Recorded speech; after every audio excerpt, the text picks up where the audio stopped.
Da economia norte-americana, porque o Comitê de Orçamento da Câmara dos Estados Unidos aprovou o pacote orçamentário do presidente Donald Trump.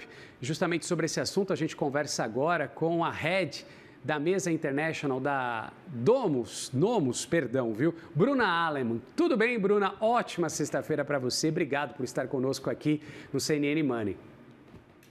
Imagina, bom dia, tudo bem, Renan? É uma honra estar aqui com você num dia que está chacoalhando o mercado de todos os lados, né? Pois é, essa sexta-feira a gente está assim, ó, que nem não... Sabe quando o mar está revolto, assim, a gente está numa lanchinha, balançando para cá, balançando para lá. Vamos ver a direção desse barco, né?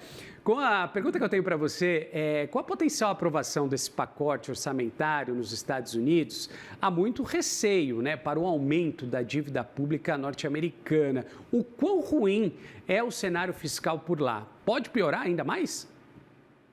Na verdade, pode sim, tá? Então, mas não é tão assustador. Vamos lá. Por que não é tão assustador? Apesar de eu trabalhar com o internacional, nós temos que ponderar algumas situações. Desde a época da pré-eleição, então, quando já estava falando desse pacote, esse pacote desenhado do Trump, todas as iniciativas dele já estavam sendo colocadas desde o momento da pré-eleição. E nós já sabíamos, isso era um ponto muito em discussão, que todos os pacotes da Câmara, na época, eram diferentes do Trump, porque ela não ia resolver o problema da inflação no curto prazo, mas no longo prazo o déficit fiscal americano ia ser muito menor. O do Trump, ele já tinha um risco, ele já estava desenhado para um risco que é todas as políticas econômicas de aceleração, que era o que ele quer trazer, que é o que ele está desenvolvendo, o que ele conseguiu aprovar, vamos acelerar a economia, eu preciso do corte de juros, eu quero colocar cada vez mais e tornar a América grande novamente, mas principalmente pelo lado da indústria. Isso poderia causar, logicamente, dinheiro no bolso dos americanos no curto prazo, mas no longo prazo pode triplicar o problema fiscal dentro dos Estados Unidos. Hoje a gente já está chegando a mais de 120%, né, do PIB, a dívida pública. Isso daí já está estimado para nos próximos 10 anos chegar de 135% a 142%. É preocupante? É preocupante. Porém, os Estados Unidos têm dois pontos importantes e até a gente pode contrabalancear versus o que está acontecendo aqui no Brasil, porque esse problema de déficit fiscal é mundial. Lá nos Estados Unidos, eles estão incentivando a parte de corte de impostos para que afete o mínimo possível a renda da população inicialmente. Então, a gente fala sobre renda, empresas e também sobre herança, o dinheiro no bolso da população. E o aumento de gastos, muito focado principalmente para defesa, segurança, infraestrutura e incentivos à indústria. Ou seja, o Trump ele quer colocar dinheiro hoje, sabendo que tudo que ele está decidindo vai causar ainda uma pressão inflacionária, por mais que ele possa conseguir um corte de juros esse ano, ele vai acelerar a indústria americana e o resultado vai vir no longo prazo. A política que ele está desenhando provavelmente não é de curto prazo, apesar de ser às vezes um pouco polêmica, um pouco confusa, ele está pensando na reindustrialização dos Estados Unidos, que nos últimos 20, 25 anos caíram demais. Ou seja, dinheiro no bolso da população, empresas produzindo mais nos Estados Unidos e pessoas podendo comprar cada vez mais, lá na frente ele está pensando em contrabalancear isso. Logicamente, a gente não vai conseguir ver no governo dele, então acaba dando aquele susto. Mas os Estados Unidos têm uma coisa muito importante, que é, mesmo com os treasuries altos, a gente sabe que o primeiro ponto de saída acaba sendo o dólar, mas a hegemonia dos treasuries como reserva e o dólar como moeda mundial ainda não vai acabar tão cedo. E, Bruna, a gente sabe muito bem que contamos com o seu expertise justamente para tentar projetar aqui, tentar entender um pouquinho do futuro. Com tamanha incerteza, o Banco Central americano também pode segurar os juros altos por mais um tempo, né? Mas alguns membros já cogitam cortar as taxas, isso no final do ano, como a gente viu ontem. Dependendo da política tarifária, obviamente, tudo depende muito da política de Trump. Qual a chance de Trump manter as tarifas como estão? E aí a pergunta, em 10%, mesmo sem os acordos feitos? A chance é grande.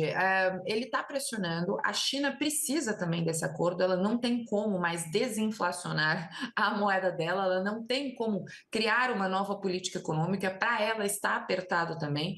E acho que acaba nesse meio tempo ele vai acabar fazendo outros acordos econômicos para ponderar e ganhar alternativas à China. E um ponto muito importante desse aumento de gastos é justamente empresas como a Nike colocou que vai até $10 de aumento em determinados produtos. Isso daí está afetando diretamente empresas americanas e provavelmente isso é o que ele não quer. Isso reverbera negativamente. O ponto político, o ponto da opinião pública nos Estados Unidos, ela acaba pesando muito e nós temos eleições de meio mandato. Então, provavelmente, o Trump, ele vai ter que, em um determinado tempo, como a gente já conhece da política velha dele, num determinado ponto ele vai ter que colocar um pé atrás, ele sabe que ele vai ter que corresponder à opinião pública, ele vai ter que colocar ali no bolso americano um reflexo de curto prazo, isso ele quis colocar, essa política de 10% no curto prazo para não ter um impacto muito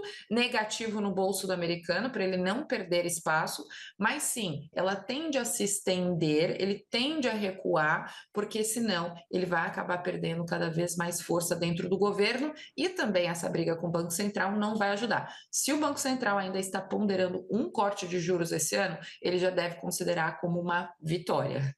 Pois é, né? Com certeza.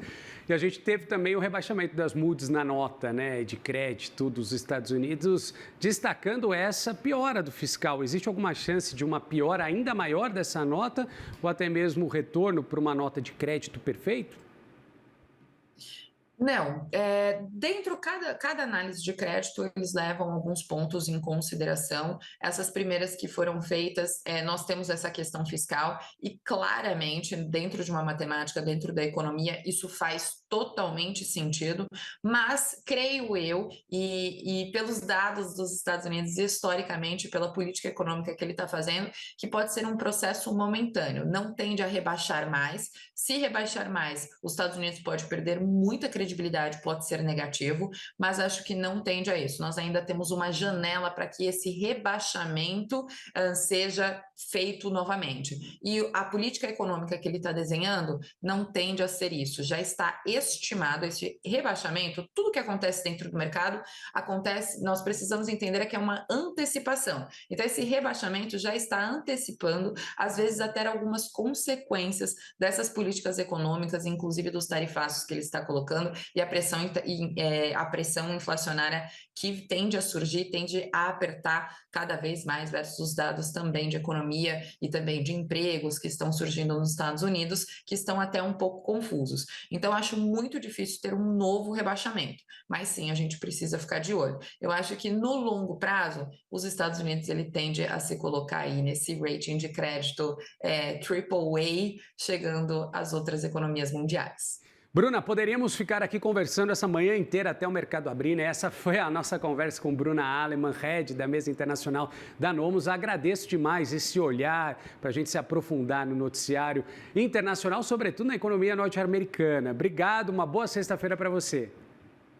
Boa sexta, obrigada a você. Até logo.